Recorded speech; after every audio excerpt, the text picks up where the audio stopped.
Welcome to the Man Whore Podcast.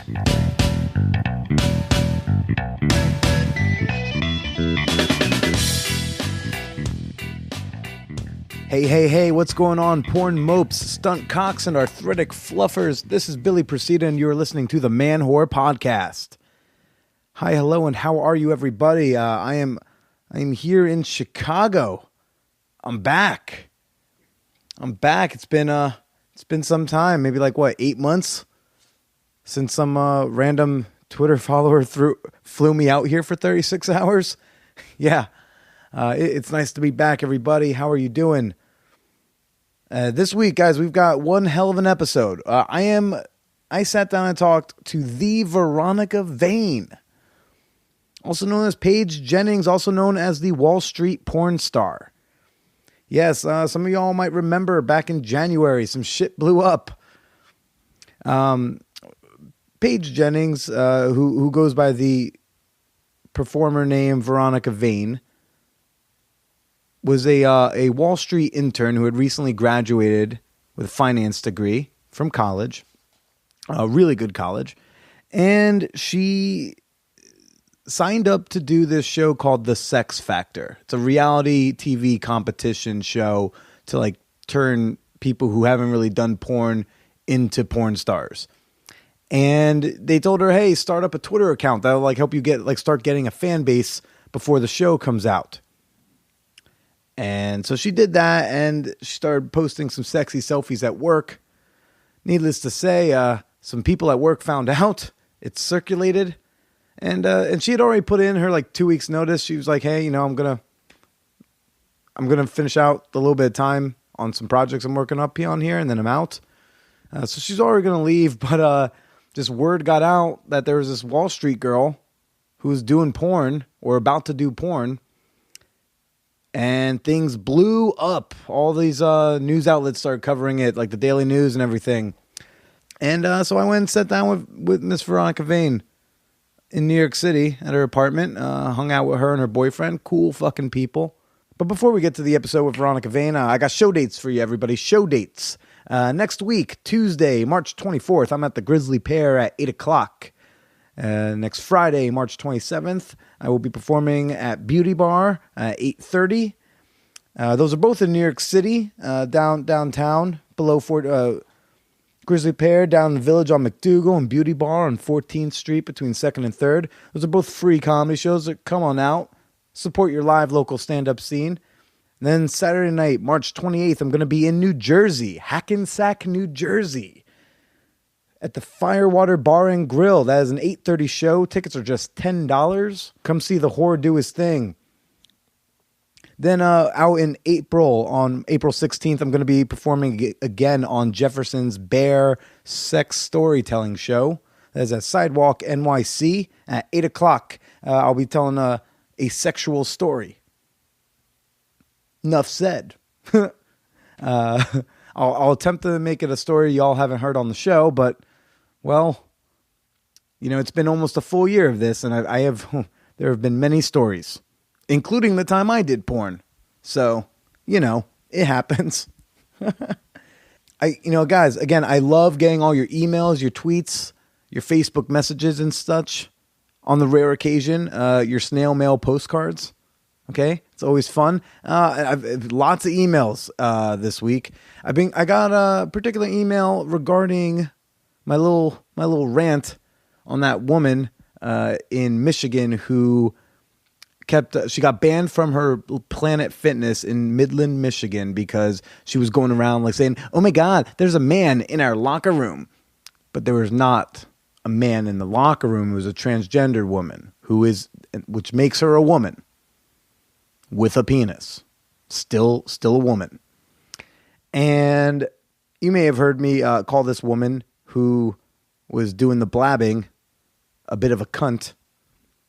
And I got this email from someone named Britt. Hey, Billy, thanks for the podcast. Britt, you are welcome. I'm always a little confused by your position involving people who identify as a different gender. In the latest podcast with Rachel, you mentioned Planet Fitness allowing a biologically male but female identifying person to use the women's bathroom. You position Your position is that people should be allowed to use whatever locker rooms or bathrooms they identify as. And the woman who disagreed with it was being, quote, a total cunt. I always wondered how wise this position was, since it would allow a man to falsely claim he identifies as a woman in order to enter the woman's locker room, bathrooms, etc. Further, I can't understand if women would be uncomfortable with a biological male in their locker rooms. You argued that when you're in the locker room, you don't look at anyone.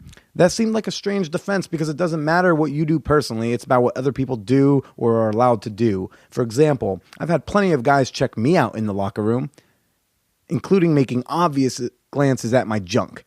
It's something that people are allowed to do. However, that sort of thing, while allowable in a male locker room, takes on a slightly different tone if a biological male, female identifying person does the same thing in a female locker room. Also, as a side note, if we say that women should be okay with a female identifying person to use the women's locker room under the argument that Billy doesn't look around when changing, then would you agree with the position that locker rooms should be mixed gender and women should just get comfortable with that as well, because presumably the men won't be looking around, just like Billy doesn't look around? That was a really long parenthetical aside, Britt. I don't know. Anyways, does the fact that a man could easily claim falsely to be female identifying to get into a women's locker room and look around change the situation? It seems trivially easy to abuse this situation, and I don't know of any easy tests that can be used to sort the identifies as female versus the pretends to identify as female but is actually a peeping Tom. My point is that I wouldn't call anyone a, quote, total cunt because she is uncomfortable with the situation. It seems like a person could take multiple stances on the issue. I'm all for being understanding of a person's gender identity. In fact, my older brother identifies as female, and I'm okay with using the pronoun she. But I wouldn't go as far as telling someone they are a cunt if thought it was odd or wrong for my brother to use a women's locker room. Thanks, another fan whore. Man, there's so many landmines with this fucking topic for me, but all I'm just trying to say is, like, I mean, personally, I think it would be best if we did something like we just reoriented bathrooms to be, unisex, or at least for adults to start it off with. Man, like for locker rooms, unisex locker rooms. That's why I think it should be. Unisex locker rooms. And then you have two locker rooms, right? You have your general locker room. Everyone's kind of around. And then obviously, if there's inappropriate contact, inappropriate comments, you bring that to management. They deal it with that person. That person gets booted or whatever the system is. And that's how you treat the open one. Then you have the second bathroom, still unisex, but like stalls. So it's not like an open air environment. Why do I call that chick a cunt? Because she's being a cunt about it. She wasn't just like going to management saying, listen, this makes me uncomfortable. That's her presence. And then management said to her, yeah, well, that's our policy. And then you could choose to change here or not change here. That's our policy. You signed up for it. When you sign up for Planet Fitness, it's in there. It's in the terms and conditions of your membership. If you don't like that terms and conditions of the membership, sign up for a different fucking gym. They didn't spring it at you out of nowhere. You're just the lazy person who doesn't read your terms and conditions. So if you don't like the terms, join a different fucking gym. Don't go around like a fucking cunt and go, there's a man in our locker room. There's a man in our locker room. Invading someone else's privacy? It's like, grow the fuck up. You don't like it, leave. No one's forcing you to work out at Planet Fitness. So, Britt, listen, I get it. There's room for abuses, okay? Cartman showed us that. However, I don't think a third bathroom's appropriate. Or, if there is a third bathroom, it's a unisex bathroom where anyone can use it. So, and if you guys want to email me your comments or your questions, or in some users' cases, their titty pictures, you can send that all over to manwhorepod@gmail.com. Would love to hear what any of you all have to say about this issue, the whole bathroom battleground.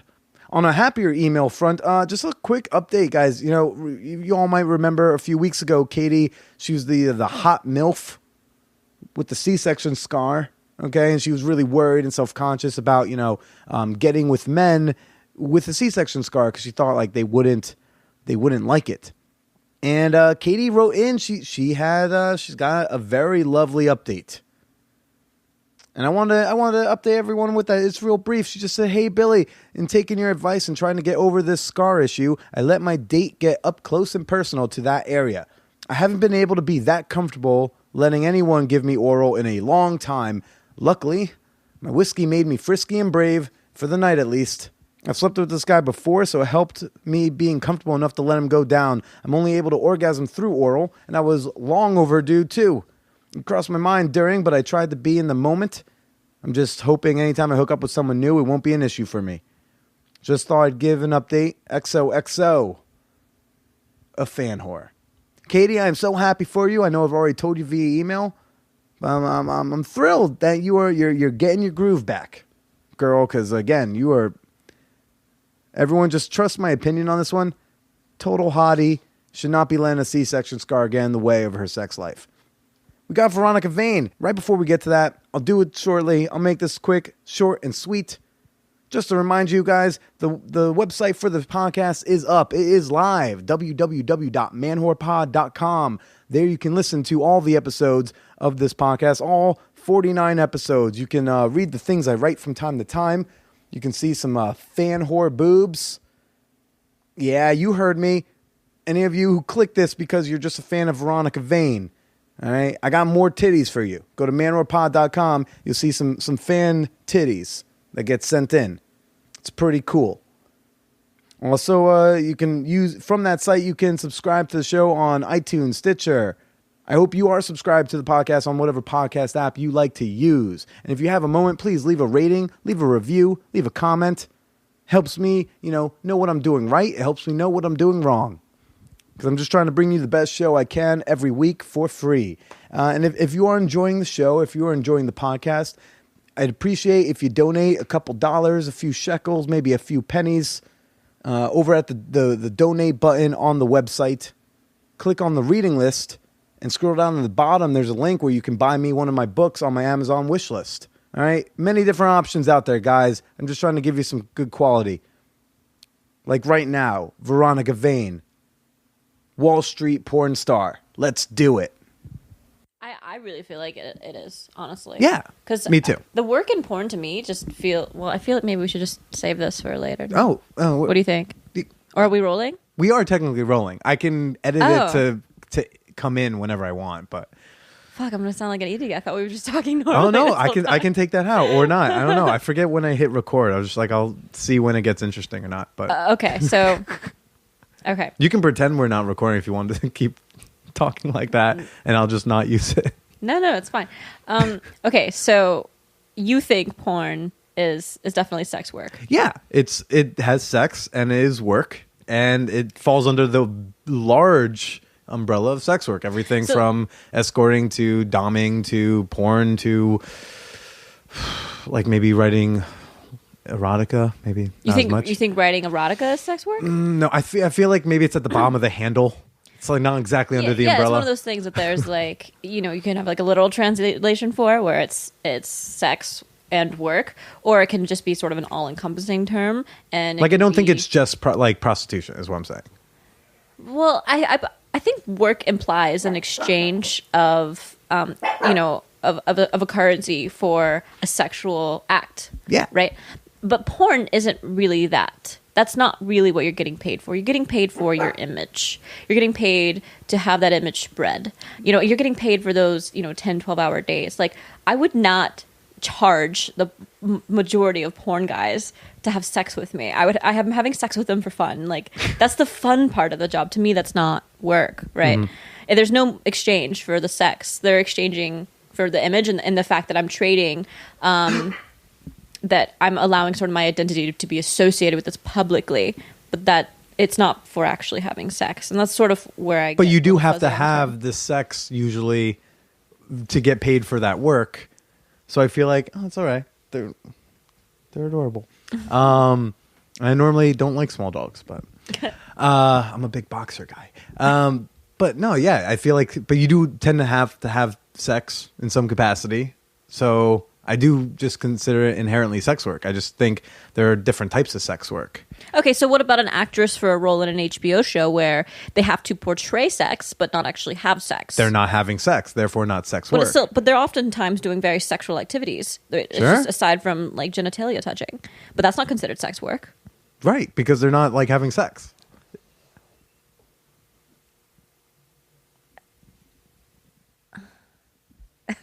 No, it's right. Ponder it, please, please.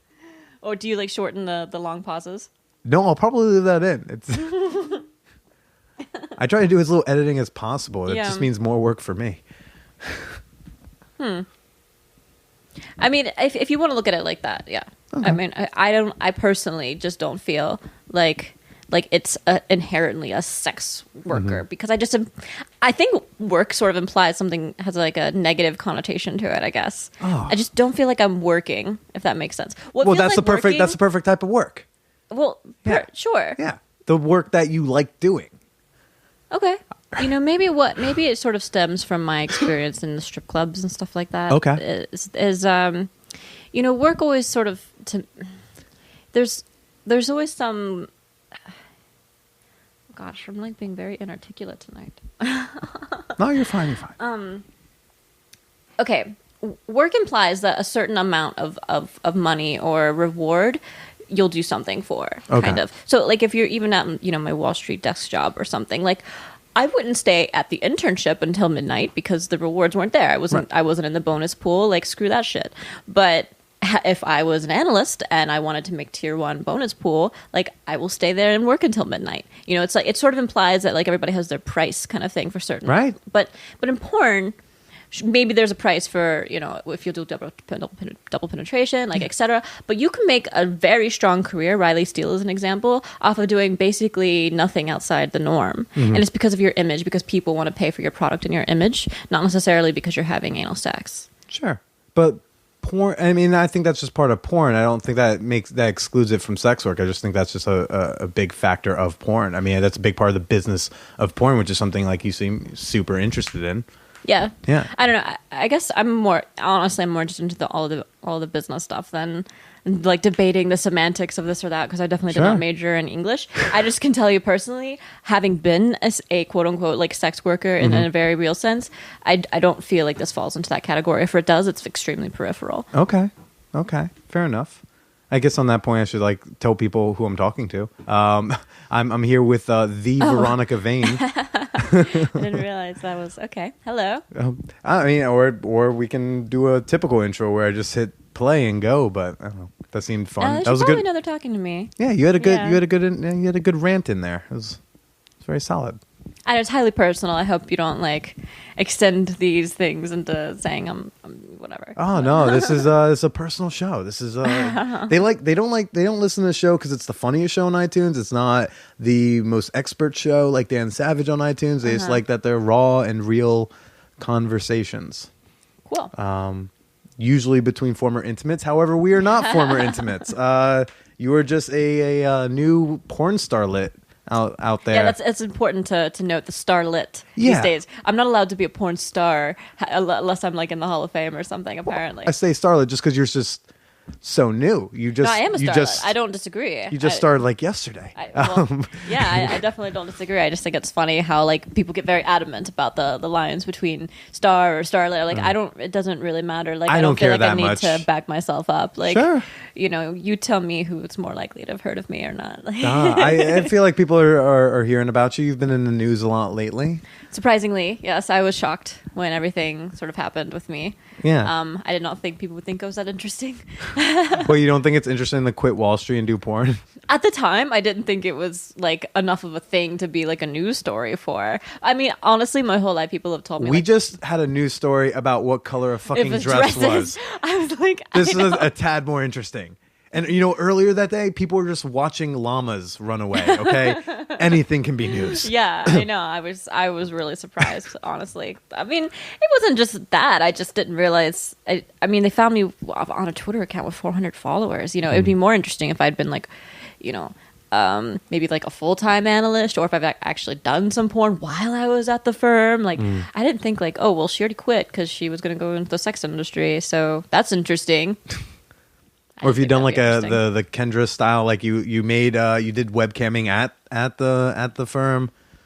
Yeah, that would have been hotter if I was webcamming like at my desk. Like that would have been brilliant. It would have been funny though, because like who needs the extra camming money if they're working on Wall Street? Well, first off, as an intern, I wasn't really making like money. I mean, I was in the but like we both know that you're putting in those hours to hopefully make those like $7. They gave me a full-time job offer. 12,000-figure jobs. Yeah, sure, I could have made. I mean, yeah, I would have made like a decent amount of money my first year out the gate, but. Yeah, it wasn't like some of these news articles are portraying me like high-powered finance woman, like quits for porn. Like that's why I didn't realize you were like my age. I thought you were just older. Yeah, no, I was just also your pictures make you seem older. Really, not old. Ouch. Like 27. Mature. Not even mature. Just like 20. Like a little later 20. Like also taller. I don't know. I thought you were. Yeah, I'm tiny, right? Yeah, you're a tiny little gal. You look like you did gymnastics. Well, that's all from the pole.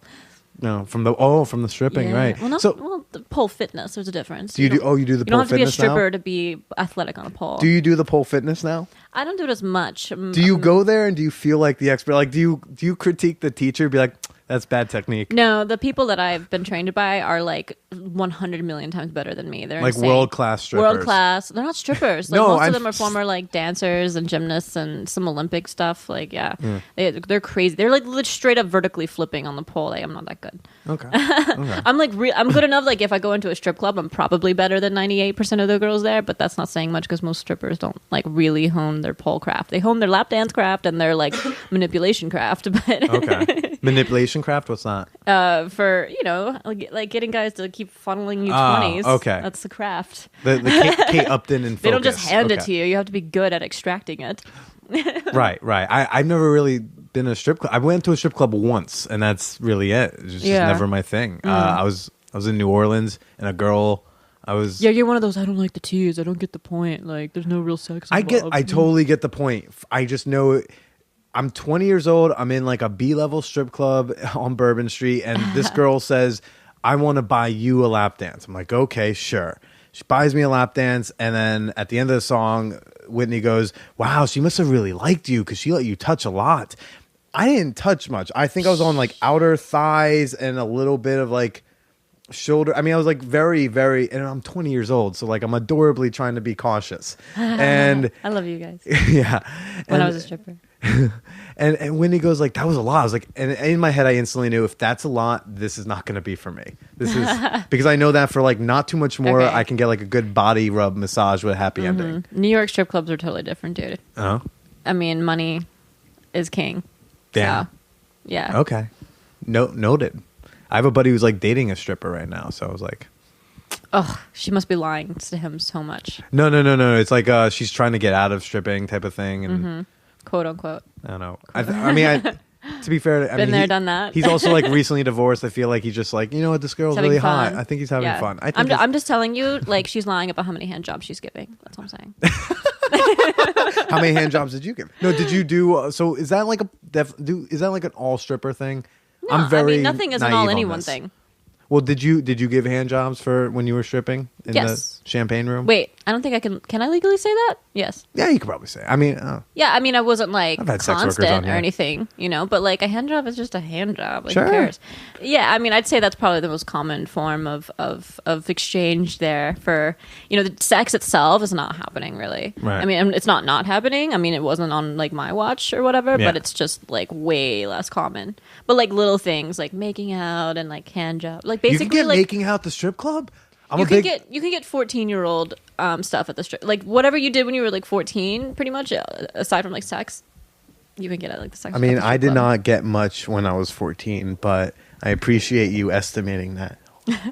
I'm just saying, you know what I'm saying? Like if you're like 14, 15, you have your little girlfriend or boyfriend, like you fool around, right. So like you can get fooling around at a strip club, fairly easy. Like plenty of girls won't, for sure.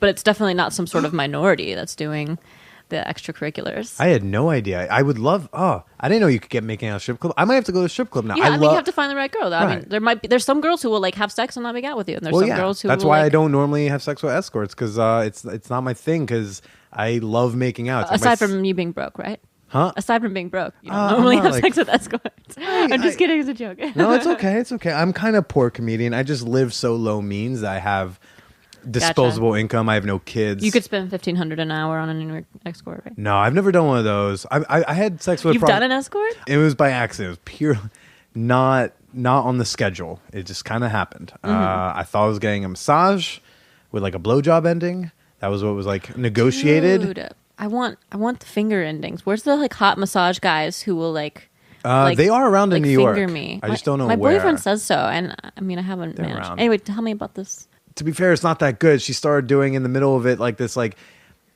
underage incest rape role play that she did not clear with me first. She starts going like, "Oh yeah, you like touching? Yeah, you like coming into my room late at night, Daddy? You like that? You like getting under my little girl panties? You like touching me and my sister and raping us?" And like, I'm 20. There's no way I'm even close to an age where we could pretend I'm her father. We can't even do it. So I mean, it sounds like she had actual issues. Yeah, I was petrified, and Did you finish? I mean, like I finished. What? I paid. You're a piece of shit. I had to finish. I was like, oh my god. Have you ever? My god. Holy shit. Oh yeah. I'm a little flabbergasted right now. I'm not gonna lie. Listen, I was 20, and I have no excuse. Okay, it's one for the books. It's one for the books. It is one for the books. It's the only time I had sex with any sort of prostitute. Wow. Otherwise, just massages with. I almost my boyfriend and I actually almost hired a male escort from like it's called like Cowboys for Angels or something. Cowboys for Angels. And the guys were like really hot, and this is back when we were trying to figure out how to get me like a double penetration because I had never like fully experienced it. And he's like, "Oh, we could hire one of these guys, and you could get like DP'd by like two hot guys that you like." And I was like, "Okay," but we didn't end up doing it because we found the Craigslist dudes. Yeah, you don't need to. I mean, you can if you want to go for it, but you don't need to pay to get group sex. I mean, no, but these guys are just like. All they do is like work on their like sex and body game. So, there's a market for that. That's what I was going to ask. I was going to ask, have you always been like really good looking? No. Or is this like a new thing No, for you? I've had a nose job. Oh, okay. Yeah, I've had some lip injections just to sort of, there's something called like a golden ratio of a face. And it's like you can have lots of different kinds of features that fit in this ratio. But there's kind of like, to the human eye, there's like a certain ratio that perceives as beautiful. It's actually scientifically proven. So to my eye, I was like, gosh, I think I'd look better with like a little bit fuller lips. So I did. And I think I'd look better with not having a big bulbous nose. So I did. And by the way, I look a lot better. Well, then naturally I have to ask, are the tits real? No, my boobs. I'm actually no, they're not real, but I got them when I was 18, so they're okay. And then I put on a ton of muscle. Happy birthday to you. Yeah, it was a long story, but okay. I got into like the fitnessy thing, and I built a lot of upper body strength, and I think it kind of altered how they normally would have looked. So I'm getting bigger ones because they're kind of. So what are we at like now? I'm theoretically a 34D, but they look like I'm doing like a everyone should know right now that I'm doing a phenomenal job with eye contact. So you're at like D's. Yeah, but they're not really D's. They're D's on paper. They're not D's on like image. So I'm going to get some like Pete Agenta style tits. All right. So what do you go up to now? I don't know how they're gonna be like. They're gonna look like double D's is the idea. I don't know how big they'll look. So anyway, aside from that, but I mean yes, I guess I've always had like nice hair and like certain good genetic traits that people would have considered me to be pretty like maybe above average at looking naturally, but not like model material, whatever. And I certainly didn't used to know how to eat right or exercise or anything like that. And I post pictures like that on my Twitter where it's just like, look, I used to have a flatter ass and a bigger gut, like, and I don't now because I try not to. Yeah. So, and then it just sort of pisses me off when they're just like, oh, well, this is unrealistic to achieve. Like, oh, I mean, it's like, hard, but you can get there. It's not sort of, I guess it's not easy, but it's not particularly hard. Like, I still spend most of my time like playing video games and chilling and like working on this new porn thing than like looking in the mirror or going to the gym. The gym takes like maybe an hour and a half a day when I'm being hardcore about it. Half an hour from just doing cardio. It's just healthy. It's not about being necessarily good looking as much as it is just it's good for your body and your health and your longevity. And anyway, and when people like hate on that, I'm just sort of like, well, why aren't you hating on smokers as well? Yeah, no, that's fair enough. I'm sorry.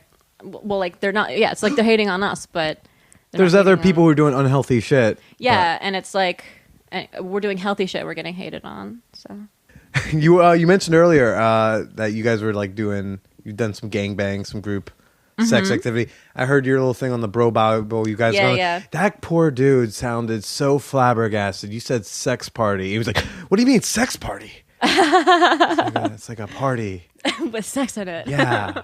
Which and makes chips. it a better party. Way better party. You don't have to drink to have fun at this party. Very much agreed. Very much agreed. If I go to a party, I don't even drink when I go to like a sex party. Yeah, I'm we not don't even drink. a fan. We're not really drinkers. Yeah, I don't need. It's not necessary. It's like the sex is already here. You don't have to get anyone drunk. Exactly. It's just fun. And everyone's naked and it smells funny and like in a good way. Yeah. And I don't know. It's fun. There's people watching. Yeah. We love it. We're fucking fuck. I mean, I can't go to like a New York sex club anymore though, unfortunately. Why not? Because I'm me.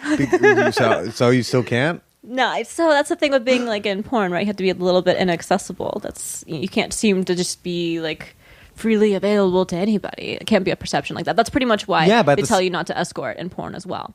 Wait, so you wouldn't go to a sex club or a party or anything, even like a private like sex party or anything? There's some high end nice ones in New York. You know, to be honest, and I've gone to some of those high end nice ones. The problem is they charge because they're at high end nice places, right. and that honestly they outcharge the hot people. I think like honestly, I go every time I've gone with my boyfriend. Like we're usually some of the like sort of better looking, which is fine, but it's a little awkward for us, you know, because then we sort of get pounced on, and it's and it's always with we're sort of like more attracted to each other than the offerings. Sure. So we went, you know, like twice, and then we were kind of like you know. There's a party that I go to like every other month that I really like because there's like. She's filleting the microphone. Isn't that supposed to be every podcaster's dream? She's filleting your microphone? No? Okay. And here I am just talking about myself. What am I doing? Keep going. But no, it's just I like that there's like people who are like quote unquote less attractive, or just like the party I go to has everyone of every body type, race, look, sexual orientation, gender modifier, like they're all there, and I kind of dig that. I think it like, contributes to the them vibe. all, No, not by any means. There's a lot of people I don't find attractive there, but I like that there's such a great mix of everybody. Yes, I agree. For people watching purposes, it's very entertaining. Yeah. But for actual get down and dirty purposes, you're kind of like fucked. Like I saw a woman who must have been like 300 pounds, and she was like getting it, like getting it from like several dudes and a hot chick. Wow. And I was like, that's interesting. I want you to invite me to this party. It sounds better than the parties we've been going to. It's cool. It's a small, like it's a lot of Burning Man people. Yeah. It's like an intersection of like burners, poly people, kinky people. Yeah. Anyway, whatever. And so we had more fun, honestly, just finding those guys off of Craigslist. Sure. Who are actually pretty hot. So do you plan on doing more gangbangs? Off camera? That's difficult. Everything's so complicated now, right honestly. Now. It's all changing. You know? Because like now if I invite some guys over, I'm just like, oh, bang me. They're like, oh, I gangbang Veronica Vane. And it's like, you know, it could potentially be a thing. And I feel like I have to do damage control or something. I don't know. But I'm definitely going to do gangbangs on camera at some point. Sure. Maybe not immediately. Got to work up to it. You know? Or rather... You don't want to start with gangbangs because what do you follow it with, really? No, exactly. That's other than more gangbangs and more fun like that. But yeah, I want to seem like I'm really versatile sexually because I am before I start delving into the really hardcore stuff. Is there like a gangbang dating website? Oh, that's what I should tell my sponsors. That's what you should be starting. Yeah, start the first gangbang website. I found some stuff like for like gangbang stuff, and it looks really seedy and scary. I did. My boyfriend found some like stuff where it's like they organize gangbangs for women or something in the New York City area. My buddy Jefferson does that. They had pictures, and I was just so scared. My buddy Jefferson does that, but you know, I don't know if there's like a site that I'm aware of at least. Yeah, but I don't know. What's the difference between like on? So are you just gonna start with sex on camera that you already do off camera, or is there stuff that I already do a lot of freaky shit off camera?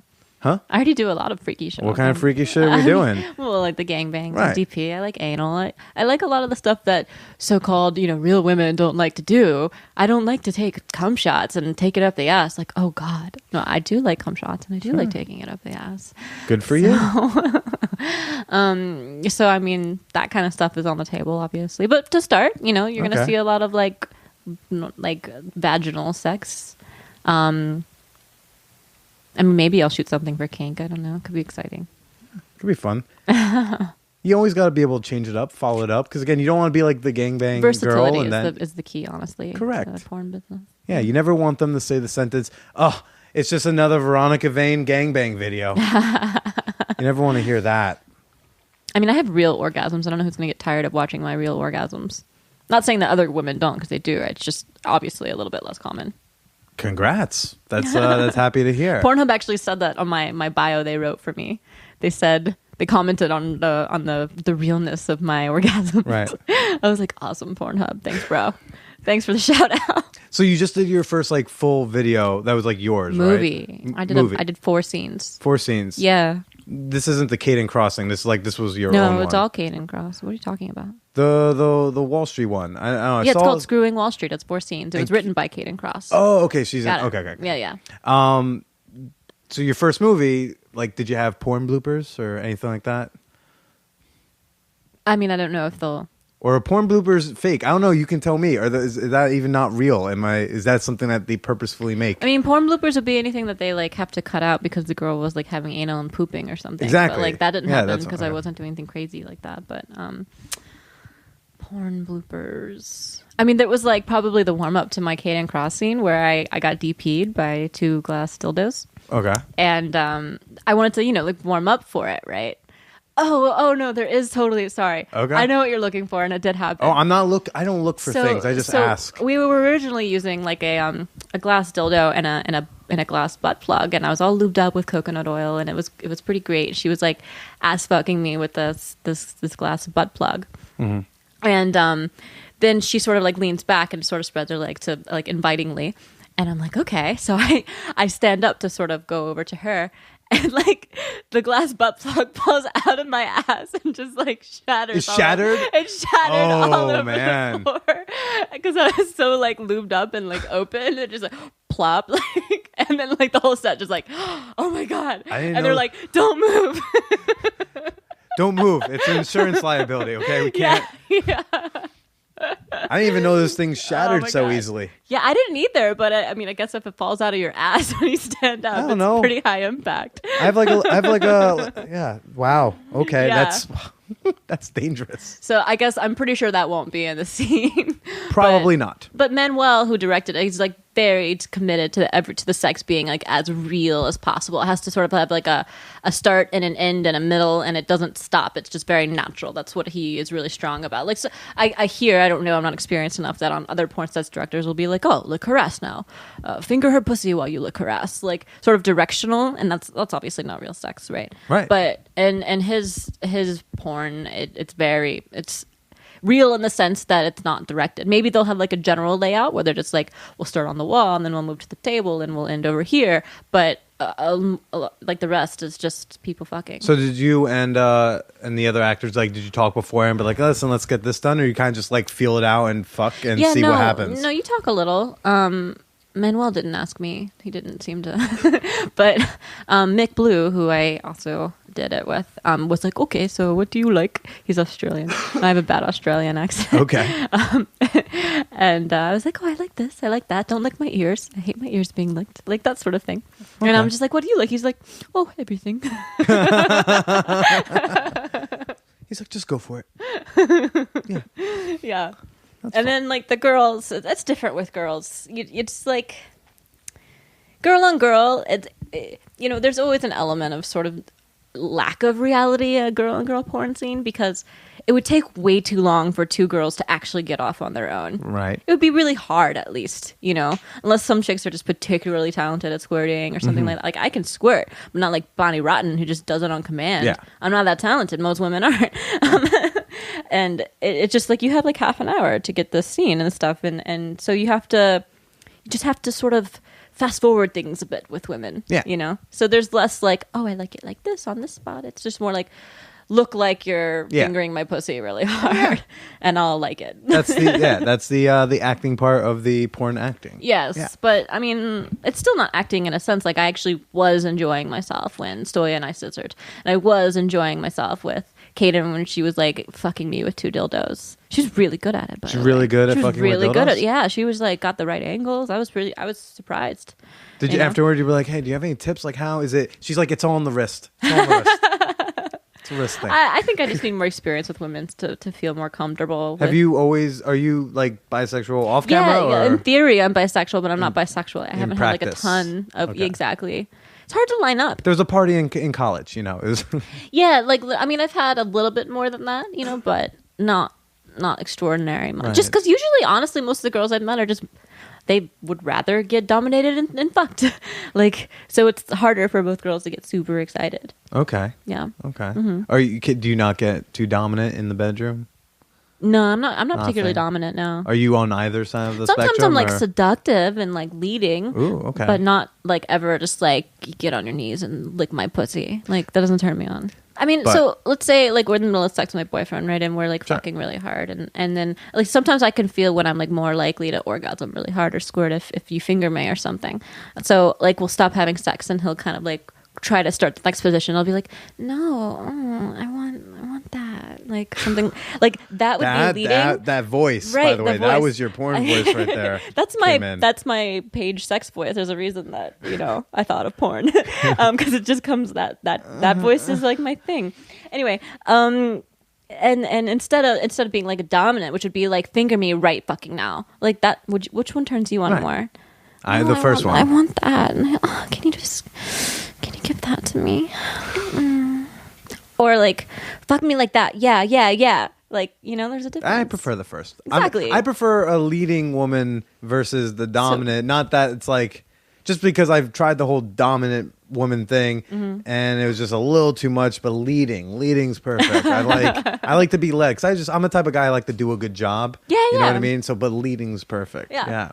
Did you have some sort of like crumb of hope in your mind that maybe you'd come here and fuck Veronica Vane? That wasn't like my plan. No, not a plan, but like a maybe, just maybe. I mean, I'll have sex. Well, I don't normally have sex on first encounters, but no. Really? It's you're a better man than me. It's not like a for better or worse. It's like a vague guideline I give myself so that I don't fuck people I don't want to fuck. Does that make sense? Like if I'm takes you that long to decide if you want to fuck them? Sometimes either if I've had some drinks or if I'm having fun but I can't tell. Like I'll make out with anybody because making out's like my second favorite thing to do. Banging's good. Big fan of making out. Yeah. Sometimes I'd rather only just fool around with a person versus like fuck them. I agree. No, right? Totally been there. So most of the time, if I blowjobs just because I didn't really want to have sex, but I kind of wanted to play around anyway. Right, exactly. Like I'd love to go eat pussy. I just would. So maybe I don't want to fuck that pussy. I don't relate to that one as much. Of course. No, I don't mean for that reason. I just mean like, why would you eat the pussy if you're not going to? As a guy, I don't get it. I just like giving. You just like I just like doing things. I like doing stuff. I like being sexual. So if it seems fun, I'll do it. Do you get like emotionally attached or something? Like I don't want to fuck people just because I can. Does that make more sense? Like just because someone says you can fuck me. Yeah, for sure. Well, right? Of course I can relate to not fucking people just because I can. You have not fucked so many people. I have not fucked very few people. You've not fucked like almost everyone. I keep trying to explain this concept to my boyfriend. He doesn't. So thank you for that. Yeah, no. So yes, there's been some. He's like, but you've been with a lot of guys. I'm like, yes, but not relevant to the guys I could have been with. Right. So, therefore, I am discriminating. Right. But you can't have been discriminating if you really fucked this many men. Well, no, I was because statistically it was still a very small percentage. Yeah. I've like all the men that there are. This is just a drop in the butt. No, so I mean, I've had situations where like I'm hooking up with someone and they want to have sex, and I was like, well, I'd rather not right now, or let's wait till next time. And then sometimes I'm really super sure of it. Like I went to the gangbang on Wednesday. Normally I go to the gangbangs and I don't fuck at the gangbang. I just get oral. Like I'm because sometimes I don't want to fuck that woman. They have a word for those in porn. They're called mopes. What's a mope? A mope in porn. He only gets blowjobs? Yeah, it's like the guy they pay to like show up to like a blow bang or a gangbang, but not actually get pussy.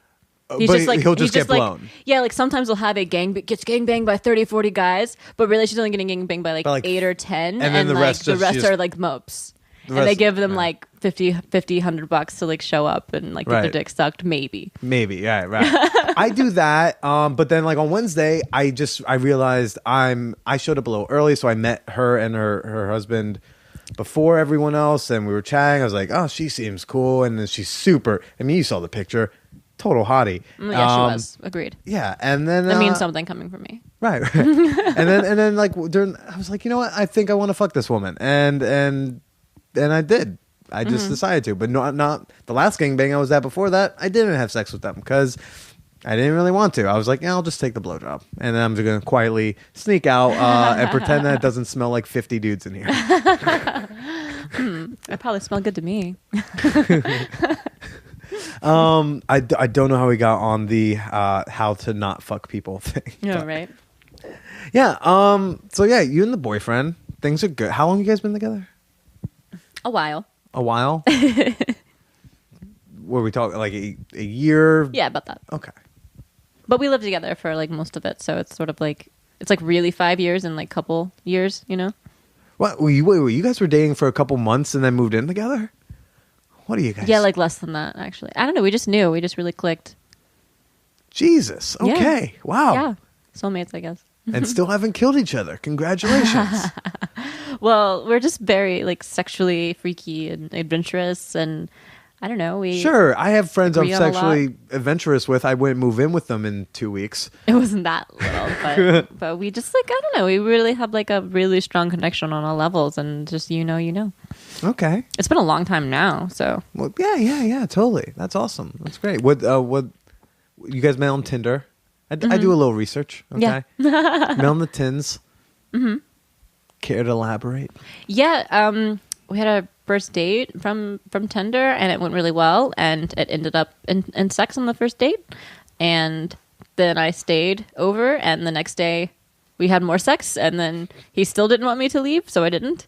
And then the next day we had more sex, and he still didn't want me to leave. Okay. So I like bought a new like outfit to wear to work the next day. And it just actually like I think I bought like a new outfit like every day that week because I still didn't go home.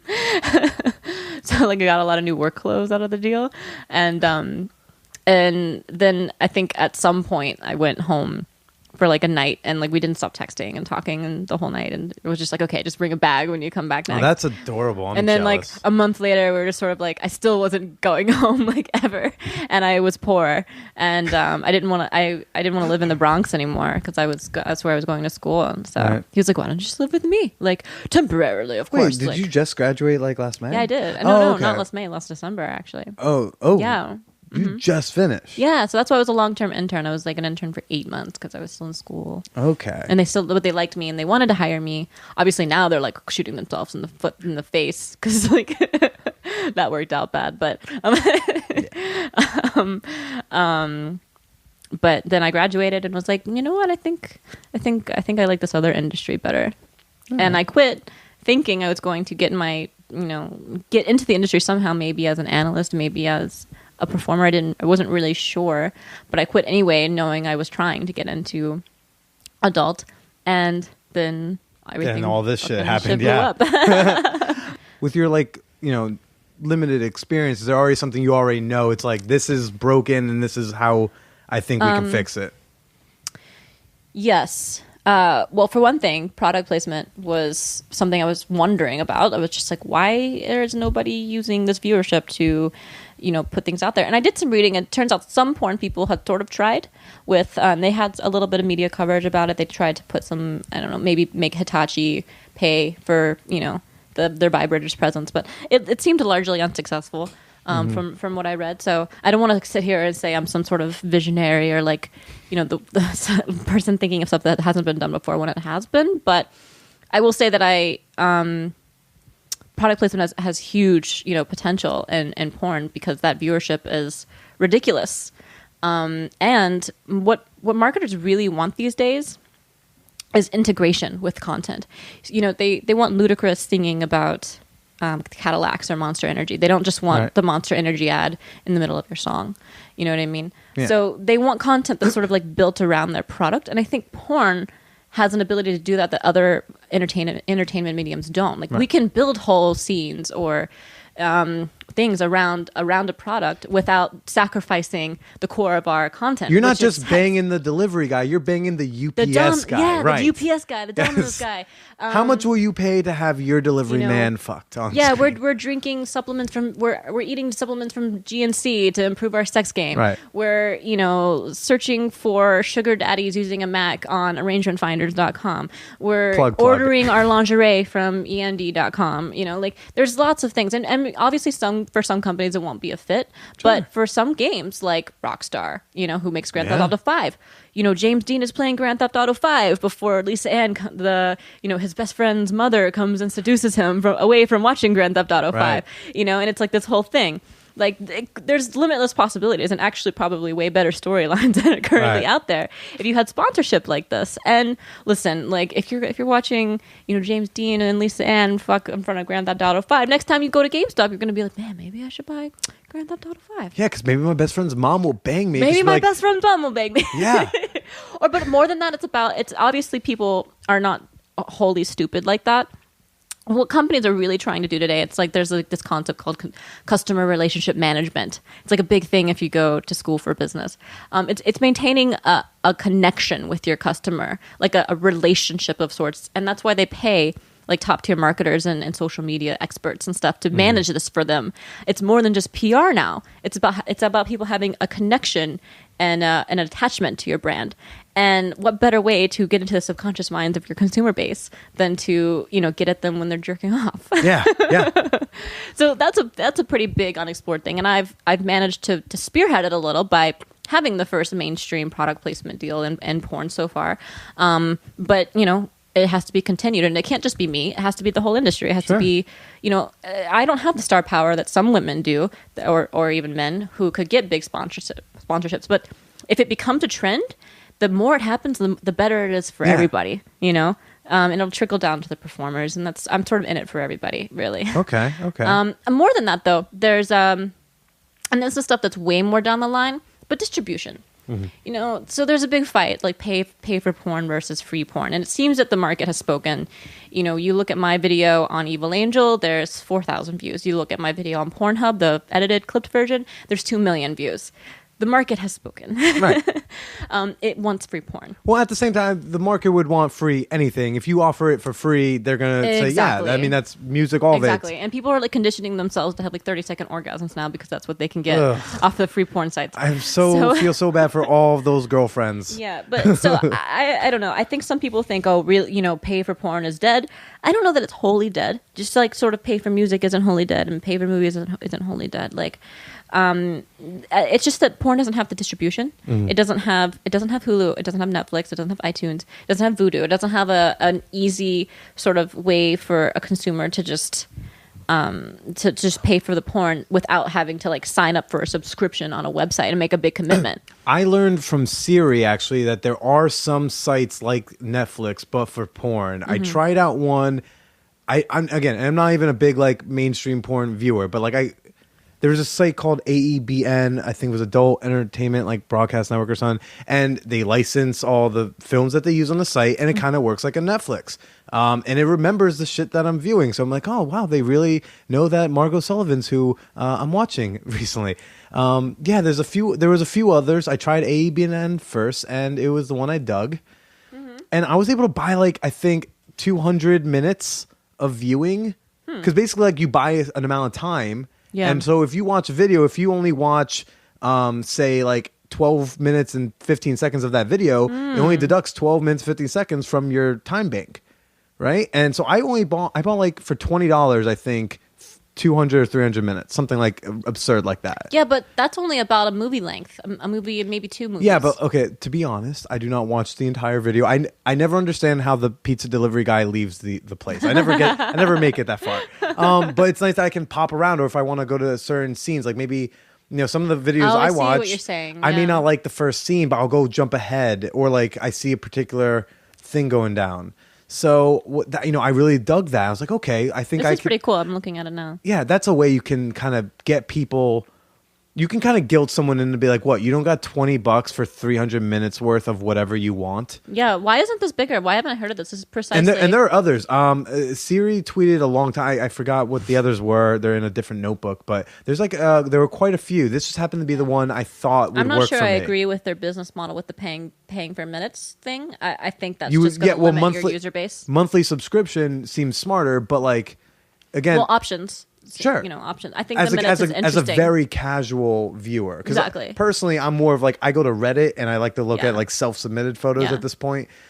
But when I do want to watch something professional, I try to keep it to reading series stuff really guilted me in. So I was like, okay, if I'm going to watch something professionally done, let me try to make sure it's on somewhere where a studio and therefore performers and crew and all that it's trickling down to them. Yes. So I try to stick it to here. They have like all the same fucking categories as porn and shit, and I'm honestly going to get the full video. They have it on Roku, so that's a big thing that the porn people have been trying to get on Roku, and it's okay to get on Roku. It's just really hard to set up on Roku, which is a problem with consumer education, so that's why it's not going to spread as wide. And people, who's really using Roku? You're using Apple, using your Xbox, you're using your PlayStation, you're using your Samsung Smart TV. Like, that's pretty much it. No one is really buying actual boxes for TV streaming, television streaming anymore. Yeah. So the problem though is Hulu doesn't want to work with porn. Vudu doesn't work with Vudu almost worked with porn, if you know what Vudu is on Xbox. Vaguely. It's a way to like buy and rent movies and stuff. It's pretty popular. They almost had a deal with porn, but Walmart bought them. So yeah. And Bill Gates, Microsoft isn't going to allow you on Xbox. As a result, Sony's not going to allow you on Sony. So you don't think it's that there needs to be a Netflix of porn? You think porn needs to be like a separate section of Netflix? Not necessarily. Not necessarily. It makes it probably a little bit too easy for kids to get hold of, and I don't think that'll ever sell in the marketplace as a result. But if there was a way to stream it in a safe way that was very easy, such as a USB stick, like a Google Play for porn, there could be a porn play. Like instead of Google Play. I mean, it has the alliteration already. Exactly. So just stuff like that. But still, even I know of a venture, something called iPorn that they tried to start. And it was basically like an all-you-can-eat model. It took elements from like iTunes and AEBN and Hulu, and they sort of put it all together. And it had some like talent from Apple and a lot of financial backing, and it just tanked because the market spoke. The market wants free porn, and they already got it. So that's kind of why advertising and product placement really has to be the answer at this point. Okay. It's the only way that free content of any kind of entertainment content that's free survives. It's with partnerships and with advertising deals. Right. And nowadays, if you watch Shark Tank, you're always seeing some sort of T-Mobile integrated ad where there's like, oh, I'm using my T-Mobile to check my, email for this and share documents with my entrepreneur. Yeah. And I mean, movies have been doing it also for like a long time. Yeah. They'll be like, well, like, have a bidding war for which car is James Bond going to get out of, Right, but, but movies are still making money, Sure. Music, maybe not as much. Music's having a little bit harder time making money, but they are. Well, I mean, music at this point, it's always been the live game. It's you're not selling CDs to make your money there. You'll give the CD away. You want them to show up to you live. That's where you make the money at. But but anyway. Okay, but that's cool. So those are some kind of ideas and swimming around in my head. There's also sort of what the content being made is, and I think sort of what is out there that you have to pay for. Maybe it's quality lighting, it's quality people, but it's not necessarily quality production value, right? And because the advent of free porn has happened, a lot of porn you see these days it's just really cheesy, and it's really hard to get into and to feel connected to in any sort of way. Sure. The sex is oftentimes very distant seeming. If you watch porn from the 70s and 80s, maybe even early 90s. Love the 70s porn. Yeah. Big fan. Storylines are better. Yeah. Everything is just better. Kay Parker, I miss you. They had real Hollywood talent sort of pioneering that porn when it first started. I mean, things were just like, it was just more intriguing. It was more interesting. And now, there's been like a move away from that. And I think there's a market for getting back to that. Getting back to like quality, and not saying it doesn't exist at all. I'm sure it's out there. It's just a lot rarer, and people have heard of it a lot less. Yeah. That's sort of what Kate and Manuel are sort of partnering to do. Is they make these movies that stimulate you mentally. They don't insult your intelligence with their cheesy setups. Obviously, the sex is still a little staged because it has to be. Yeah. but it's just a lot better. So there's a niche somewhere between HBO and browsers, and how can you fill that? Because if you can fill that with really high quality content that actually intrigues people actually intrigues them on more than just their genitalia. Sorry. So that would be yet another thing that maybe you want to fund, but I don't know what kind of returns you would get.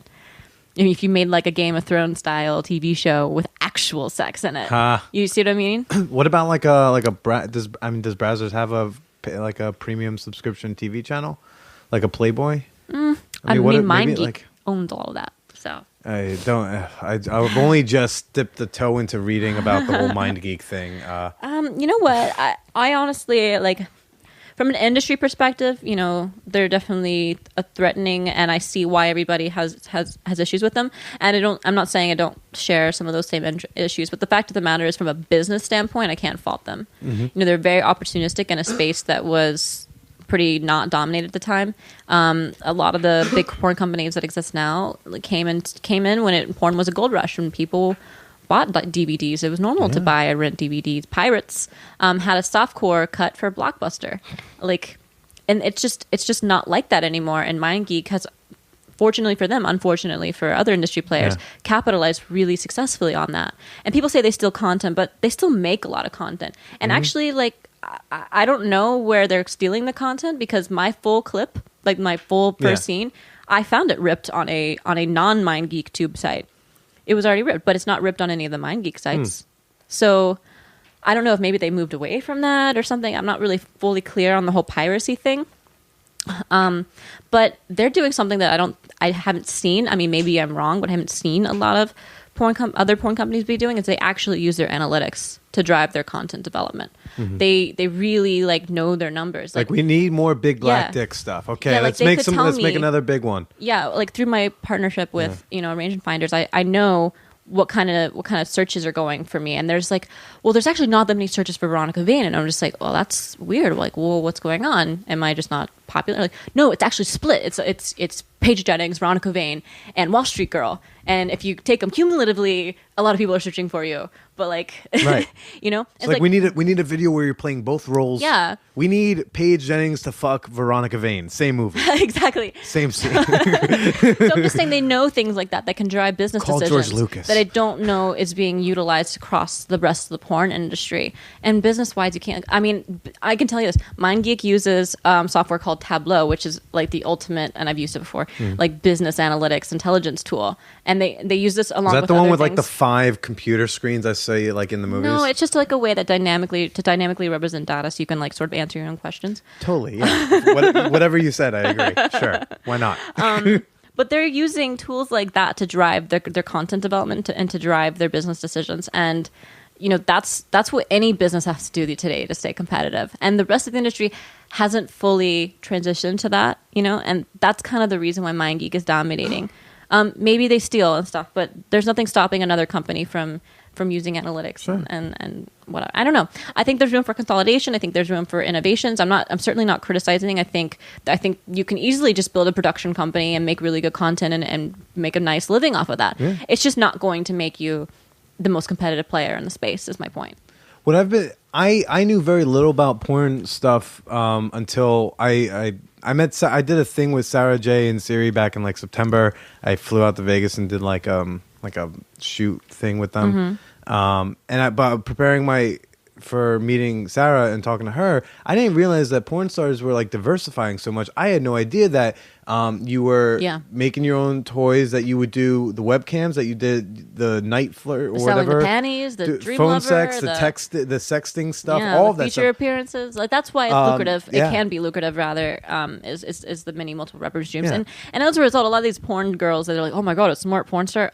Sorry, you implicitly have to be a little smart to be a porn star. Yeah. Some dumbass cannot manage all these cash flows. Yeah. And because at this point, it seems you're still going to have your big studios or with the mind geek stuff. But then it just seems like a lot of girls are realizing like if you can get your quick fan base in at some point, you can. I'm gonna make Angela my own White. Angela White is a really good example. Have you heard of Angela White? No, I know Super like big titted I Australian know like hot 12 chick. porn stars and 5 of them are retired. Oh, okay. Okay, so Angela White, I guess, is a little newer. She's got these giant, gorgeous tits. She's super curvy and hot. She has some sort of I don't know. I want to see at this point who. Sorry. She I want to see who this woman is. So she runs. You can't say she's own... got glorious tits and great curves, and then be like, no, just imagine it in your head. Like, no, what is this? 1925. I don't have to imagine things. Yeah, she's hot. Oh wow. Yeah, I'm big. She's pretty too. I like pretty. I'm big on pretty versus hot. If anything, I gotcha. Face, yeah. So anyway, she runs her own site. It's like really, really well done. She doesn't split it with any webmaster or anything like that. She just like makes all her own content. She's like her own production company and website, and she's her brand. And she does like really well. I hear from just this. And I guess sometimes she branches out and does other things, but most of what she makes is like exclusive to her site, and she's got a big following for it. Like that's a businesswoman right there. It's pretty costly to run your own site, you know, and I'm guessing Angela White has like built-in talent, so to speak. But for like me to go out and build my own website and manage the domain and the bandwidth and all these and the pay structures, like it's actually pretty expensive. Like just getting the payments like stuff in order is like very expensive because you're an adult. So just getting stuff. Like being able allowing your customers to like use Visa cards on your website, like that stuff is like really hard and really expensive. So a webmaster sort of like comes with all of that administrative centralization, and then you just get the money off the top. So maybe they take a bigger cut for the management, but you're actually if you look at it like a cost profit analysis, you're not making that much more than your bottom line profits would be if you just ran it yourself, and you're just dealing with a lot less headache, which opens you up to building other revenue streams. So there's an argument for having webmasters, an argument for not having a webmaster. Bottom lines and streams and things. Yeah, totally. Why are you blushing? I'm sorry, I'm getting too business. No. I love it. I mean, probably not with the man whore podcast. No, please. I had a gay rapper, Big Dipper, comes on, and then like we talk like about bigger topics, you know, like about being like gay and being a rapper, or being like a young kid who knows he's gay, loving rap, but hearing all these like lyrics, right? Yeah. And then at the end of it, he's just like, oh, you know, like I thought man whore podcast. I thought we were going to talk about being man whores. I was like, I don't know. I talk about smart things sometimes too. Or I'm more happy to let you talk about the smart things. Oh, thank you. That I don't know about, because again, you're a smart chick. I heard you talk on the Bro Bible, and I've read some of the things you wrote. I read the Reddit AMA you did, and I was like, okay, I love hating on haters. It's like my favorite pastime. Right. I don't know, haters like inspire me to come up with like exceptionally witty comments. Like lovers, right. I don't really get like witty towards, or you know, but like Sure. if they're like hating on me, I'm just like, oh gosh, yeah. I'm sure you've never lost your virginity. Well, I'm pretty sure almost anyone can hate on haters, but I was talking about just on the nicer non-hater stuff. Just answering questions. Like you're articulate and Thank you. You know what you're talking about. And people wonder why I have such a big ego. Like, I'm just kidding. You should. No, yeah. Just kidding. So like, listen, I've got big brains, and look at me, okay? No. I mean, yes, that's like somehow I portray that image when really it's just like, well, I don't think I'm ugly and I don't think I'm stupid, so somehow that means I'm arrogant. You're allowed to dig. You're allowed to dig yourself and not be a jerk. Just when you know. I'm like not sure where the line is, like, you know. It's something I struggle with every day, honestly. How do I be sure of myself and like confident and not come off as arrogant? And they're just like, oh, well, you don't throw it in people's faces. I'm just like, but what if they ask me about myself? And then when someone gets mad, you tell them, you fucking asked me. I didn't. Yeah, man. I didn't like just throw it in your face. Like there's things I want to change. You know, I have like a really terrible discipline for one thing. Yeah. You know? Well, I think before we even turned the mics on, you were like, listen, there are things I'm good at, things I know I'm not good at. Yeah. I wanted to respond with like, well, what are you not good at? Because I'm sure if I watch your videos and I've also heard you speak, I'm like, okay, I know what you're good at. Yeah. I'm not good at I'm really bad with vocabulary, actually. I guess I seem eloquent or articulate, but I use words incorrectly all the time. I end sentences and prepositions. I'm not a great writer by any stretch. And Exo Jane pointed this out to me, and I was like, well, I wasn't. Luckily, I wasn't an English major, but all those commenters, by the way, also aren't like published on Exo Jane themselves, so they can shut their fucking faces. Exactly. As we have now both been hated on by the Exo Jane community. Exactly. Oh Christ. I'm not good at. I'm really undisciplined in general. I really am not good at it. I'm not good at like being very consistent about anything unless I really, really want it. Right. So like this porn stuff, you really want it. You're disciplined. Yeah. So like every day I'm answering emails. Every day I'm doing a little research. Every day, whatever. But like other things in life, like I wasn't very disciplined at Wall Street. Like I swear, I was like texting all the time. It was like, going to the bathroom, jerking off a little. I have not jerked off at work yet, but okay. I'm like the ultimate procrastinator. I'm pretty much one of those people that like skated by with like good GPAs and stuff like that because I just was smart and I could like take tests, but like I couldn't actually do the work, and so I'd end up with like a B in a class that I actually aced all the tests for because I did nothing and never showed up. Like, I mean, it just comes. My work ethic is not great unless I'm very passionate and driven. It comes back to what we were talking about with work and jobs. It's just like if it's something you love doing, you're gonna work harder at it and you're gonna be great. If it's not something you hate, like but some people have great work ethic with things they hate. My boyfriend, for example, like he's insane. He's like he went to Wharton and he's like a consultant and all this stuff, but like he doesn't like most of what he does. He likes like science and fitness and nutrition, but yet he has this like amazing work ethic to sit there and like make these PowerPoint presentations and these charts and spreadsheets and like just go crazy with it. And not that I don't, but I'm like, I only last a good 2 hours. I got 2 good hours. That's more than me. This boy has like all day. And like some people, actually, I think a lot of people in this like white collar workforce have this capability to just have really good work ethic doing shit they hate. I don't know. I never mastered that. That's why you and I not trying to be white collar. Exactly. Yeah. Exactly. I was like, I mean, yours is way more of a sexy profession than mine, but comedy's pretty sexy. Yeah. Those are what I can think of. I'm not great with discipline or work ethic. I don't have good spit. You don't have a good spit. Yes. So I'm not very. Tell. Yes, I've never heard this. Yeah. Before. So I have good blowjob technique and game. Okay. But I have like bad saliva production. Even when I like gag myself with that shit and like rub it in the back of my throat, like I still only got like marginal spit. And like this is something I am really bad at, and I was told to eat lemon as like it was like apparently lemon. Apparently, sucking on lemon will make you have more spit for your blowjob. Ladies and gay bi friends out there, more lemon. It was like a porn tip, but then my boyfriend was like, "No, you can't eat lemon. Like it'll ruin your teeth." I'm like, well, "What the hell am I supposed to do?" I got like the spit. I got this like spit scarcity, drought going on. A spit drought. Yeah, because I only got like so long into the great blowjob. Spit drought of 2015. Yeah, I've only got so long to the blowjob before I'm like you're like rocking it dry because like it's just. So that's something I'm bad at. I'm bad at producing saliva. I'm sure that's a quality negative trait. Oh man, you're fun. I tend to just be sort of I'm one bad thing. Another thing I'm sort of bad at is I'm like bad at people sometimes. Not like really. I'm personable and outgoing, but I tend to just not be very socially aware. Okay. So I tend to say things like, I want to go into porn in front of my boyfriend's parents. So how'd that go over? I didn't even get to ask. How's the?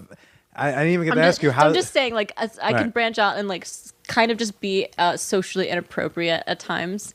I just like don't have a great. I don't have like a bad filter. I'm not so bad. That's where the arrogance is. I think people think you're arrogant. You're just unaware. Yeah, you just don't know. Oh my god, you so get it. I do. I'm socially awkward. I had no friends till I was 18. I totally understand you. Okay. I mean, I can't say I'm socially awkward because I am personable, but right. But what I'm saying is, like, I understand. It's like, no, we just have no fucking clue. It's not more a barometer thing. It's just we have no idea. Yeah, I'm just like, well, I mean, I wouldn't get offended if someone said this in front of me, which I have since learned that this is a very bad barometer. My level of offense to things is absolutely completely irrelevant to everybody else's. I just tried to stop caring about people who I don't care about already. Yeah, but then it's like I'll meet a girl. I'm like, gosh, I really want this girl to be my friend, and then I'll say something like somehow insensitive. You think that sentence in your head? I really want this girl to be my friend. No, I actually do. Like sometimes I'm like, fuck, I wish I had more girlfriends, and like I'll try to be like extra nice and aware around girlfriends, and I'll like still fuck it up and like say something offensive, and I like really go beat myself up about it. I'm just like, gosh. What did you do? Did you say something about gluten? Oh no, I'll be like insensitive, or I'll somehow imply that they don't work out enough, or like just like that'll do it. No, but it'll never be like you're fat. It's not because they're fat or something. It's just because like they'll be like, oh my God, these pants are too tight on me, and I wish I was this, and I wish I was that, like the kind of shit the girls usually do, and they really just want you to affirm that they're not that, and like whatever. And I'll just sort of be like, I wish I was that too. That's why I go to the gym every day. And like they'll get pissed at me. So I'm like, okay. So then I get to this point where like I feel like I have to be quiet around everyone and not say anything. This is sort of how I was at my work as well. I was very quiet at work where I am, the firm I was at, around most people about most things, unless it was like business, because 98% of what I say I was going to piss someone off. So I just like, and then I woke up one day, I was just like, wow, I like really hate going to work, and I hate that I can't say anything I ever think ever because it would be wrong. I probably shouldn't be here. Oh man. So sorry if I cut you off. Or were you gonna? No. It's fine. What I was gonna say before was I didn't even get to ask. I was curious because I haven't stuff. Huh? With the family stuff. Yeah, because I could not find. I was like, what? How does the family feel about all this? So my mom actually told me the other day that she's very proud of me. Okay. Before that, she was like, I kind of wish you'd stayed on Wall Street and became a big finance lady, but you never want to follow the rules, and you always think they don't apply to you. Oh, go, Mom. And you've been humping things since you were 3, which is true. She has pictures of it. Yeah. And she's sort of just like, I'm not like super happy about it, but it really does make sense for you, and I'm proud that you're sort of like going after it the way you are, and then you have the balls to like do that and like say fuck the world and stuff. So that was nice. My mom was a little more liberal than average, though. She dates younger men and etc. Hey. So What's Mom's number? Yeah, right. And I guess my boyfriend's obviously very cool about it. You just met him. He seems like a pretty happy dude, right? Pretty enthusiastic. Yeah. I don't know. Also, like very in shape, walks around the house with no shirt on, so it makes me feel a little intimidated, but no big deal. It's fine. Totally okay. It's okay. I went to the gym today. I feel fine. I'm good. Today's good. I'm gonna eat donuts when I go home. For the record, he works on that shit every day. It's not like just genetic or something. He just like really likes it. But obviously, it's good for me. Anyway, I'm not like super close with his family or anything. I just haven't like hung out with them that much. With his family? Yeah. Or do you just have like a really small family? Yeah, I personally don't have a big family. Oh, okay. And in either way, my mom's in Florida, so it's like, Right. Okay. She's the only one who mattered to have a opinion on. Yeah, for sure. Fair. I mean, I can't say that everyone else in relation to my boyfriend and I are like super ecstatic. Definitely not. Okay. That's fair. And there's all this, stigma and like whatever, and people still pretty, prudent. Yeah. And I think secretly deep down inside they're just jealous. I don't know if I want to attribute things, because sometimes I can hate someone and not be jealous of them. Okay. Yeah. Although is someone going to listen to this entire thing? I mean, but you were great. That's where I wanted to end off with the family thing, because I was curious, and everyone wants to know about the family thing. I think that's a very common thing, especially if you're very open about your sexuality, because again, like sex. They're like, what wolves raised you, right? No, I think it's more sex and family gets so separated unless we're talking about incest, which is those two things very much together. Those are so separate that people kind of think, well, your family members aren't supposed to know you even have sex. Yeah, exactly. So I think when you're public about it, people kind of always want to know what the reaction is. I will say, I think there's a lot more family talks going on than sort of people think, like, for example, like I knew a lot about sex before, like in elementary school, and my mom had very open, like honest conversations. She and like she would teach me about it and whatever things, and then she would be like, "But you still shouldn't start doing this until you're like at least 16." She had this thing like, at least 16. Apparently, you're self-aware enough and like knowledgeable of condoms enough. I don't know. Right. I don't know. I don't really know her logic, but whatever. She rolled some dice and then added them together like it was I had D&D. a young mom though. She was young, right? So like everything that comes with being like a young single mother, but she was like open about sex with me, and I never grew up. It was interesting. Like I didn't lose my virginity until I was 17. I just didn't feel like I knew what it was about. I'd watched porn. I just was like, I'm not gonna do that just yet. I want it to be better than this. And I think like that was one of the things that was actually good is that I think I had like a healthy conversation around sex. And I remember at a certain age, I think I don't know. I think it was like 13 or something like that. I don't remember what was coming out, or I think it was starting to date boys or something like that.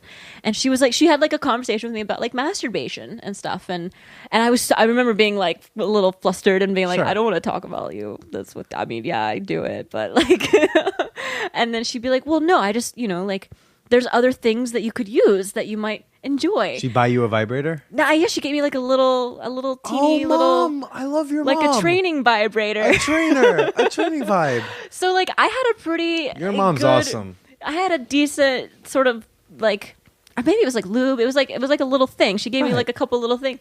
So like I was already fairly decently connected to my sexuality. I didn't feel the need to like go fuck some like random. You also didn't seem to be 14-year-old shamed by on the it by track mom, team.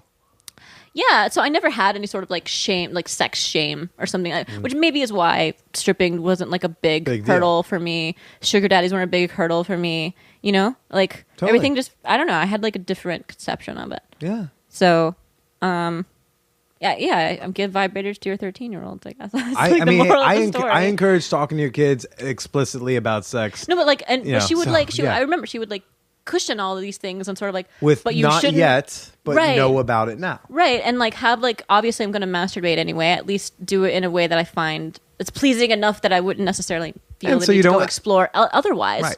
And like be knowledgeable what's out there, and like this is what you could get, and these are things that could happen, and this is how you would use a condom if you ever absolutely 100% needed to. And even though she still didn't want me having sex and was like very adamant about it, extreme, like threateningly adamant about it, she still put me on birth control when I was like 15. So like and that's not that uncommon. I knew lots of girls in high school that were on birth control. So like I think there's more of these sort of conversations going on than we're thinking, and I think why you're maybe getting the sort of like generational gap of girls that are maybe my age and in their 20s who had maybe somewhat more liberal moms, versus like these other ones who had much more stringent, prudish moms. And then there's like this sex shame, like it's almost exactly like the line between like with guys. There's like, if you're this age line and above, you like beavers, like hairy pussies, and if you're this line and below, you like them like trimmed, and it like all goes back to like your childhood. Right. Yeah. So if people want to find no, please. I'm like ranting. I want. That's why I'm here. I'm here to have you rant. That's why. And it's also not every day I get to like meet porn stars. Or kind of with this podcast. Not a porn star yet, but with this podcast, it is starting to become more of an everyday. My friend, I was just at a comedy show just before this, and I was like, "All right, guys, I gotta go talk to a porn star." And they were like, "What is your life?" I was like, "I don't know, man." Like I like after the gangbang, I go down. I had 2 shows that night, and I go down to the Grizzly Pear, and and they were like, "Oh yeah, what were you doing?" I was like, "I was just at a gangbang." They were like, "What are you doing, Billy?" I'm like, "I don't know, man. It's Man Horror Podcast. I don't care." People want to find you on Twitter. They can find you where at the Veronica Vane. The Veronica Vane, and then you have you are sponsored by Arrangement Finders. So if you are rich or rich-ish, or think of yourself as having a lot of extra means, and you want like a hot younger lady, or maybe not so young, you can go to arrangementfinders.com and have like an actual relationship that's based on trust and communication and a little bit of cash and some money and sex. Awesome. Veronica, you've been fantastic. I wish there was more time because there's so much with you to chat about, but thank you for coming on the show. All right. Really appreciate it. Bye. Say bye. Yeah. Bye, Billy. Bye. Bye, Man Whore Podcast. Bye, world.